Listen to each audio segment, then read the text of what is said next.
इससे क्या करें हम? भगवान का नाम, भगवान की कथा को सुने।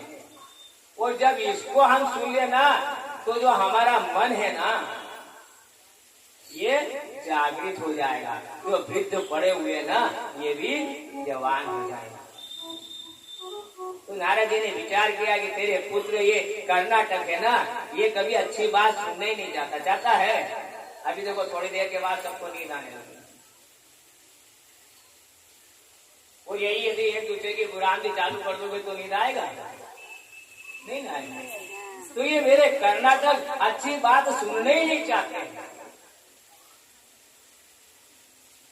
जब अच्छी बात सुनेंगे नहीं और भगवान से कहोगे भगवान मैं तो कथा सुन के आई, मैं तो ये करके आई, और आधा समय सोने में व्यतीत कर दिया, आधा बात करने में व्यतीत कर दिया।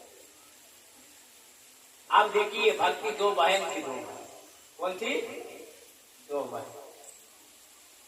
अब एक बहन थोड़ा घर का काम करने में आलसी थी, और एक बहन थी तो अपना घर का जितना भी काम रहता था ना, सब कर लेती थी।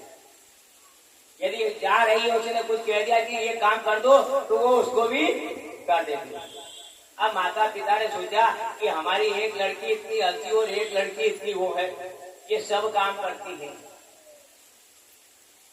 अब क्या करें? इनका विवाह करना है। तो जो आलसी लड़की है ना, इसको ऐसे घर में हम विवाह करें कि जहाँ धन धान्य बहुत हो, क्योंकि ऐसी जगह कर देंगे तो ये तो पहले ही आलसी है, ये अपना जीवन भी नहीं चला पाएगा।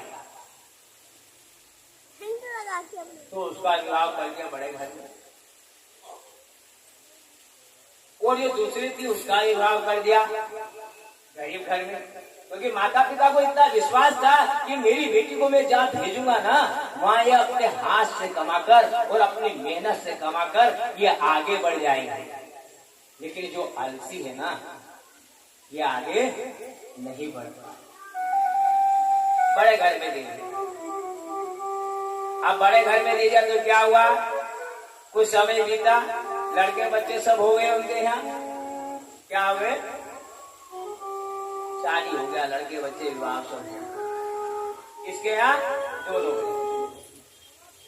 अब आलसी बहन ने सुना कि भाई भागवत जी हो रहा, हम भी भागवत जी कराएं, तो अपने घर पर भागवत जी रखा, लेकिन अपनी बहन को निमंत्रण नहीं दिया।